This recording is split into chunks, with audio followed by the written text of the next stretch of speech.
కడప జిల్లా కమలాపురం మండలంలోని ఎర్రగుంట్లలో రోడ్డు అక్రమంగా గంజాయి స్మగ్లింగ్ కు పాల్పడుతున్న 4 నిందితులను పోలీసులు అరెస్టు చేశారు. వీరి వద్ద నుంచి సుమారు 1.5 కేజీ గంజాయి, 2 బైకులు, 19,000 రూపాయల నగదును స్వాధీనం చేసుకున్నారు. ఈ సందర్భంగా కమలాపురం సీఐ రోషన్ మాట్లాడుతూ గంజాయి అక్రమ రవాణాకు పాల్పడితే తమకు సమాచారం ఇవ్వాలని పేర్కొన్నారు. యువత చెడు వ్యసనాలకు బానిసలు కాకుండా తల్లిదండ్రులు ప్రత్యేక దృష్టి పెట్టాలన్నారు. ఎవరైనా కమలాపురం పరిధిలో అసాంఘిక కార్యకలాపాలకు పాల్పడితే చర్యలు తప్పవని హెచ్చరించారు.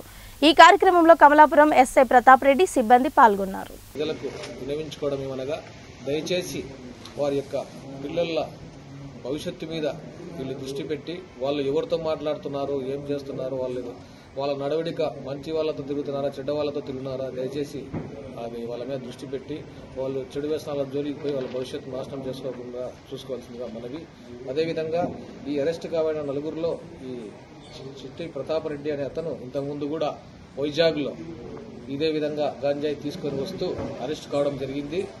అప్పటి నుంచి జైల్లో ఉండి తర్వాత బయటకు వచ్చి మళ్ళీ ఇదే పందాన్ని కొనసాగించడం జరిగింది. ఇటువంటి పనులు చేసే వాళ్లకు పోలీస్ శాఖ తరఫున తీవ్రంగా హెచ్చరిక జారీ చేస్తా ఉన్నాము. ఇటువంటి పనులకు పాల్పడితే జిల్లా బహిష్కరణకు కూడా తప్పదని ఎస్పీ గారు కూడా పత్రికాముఖంగా చెప్పడం జరిగింది. దయచేసి ఈ చెడు వ్యసనాల ద్వారా సమాజాన్ని నాశనం చేసి అటువంటి పనులకు పాల్పడ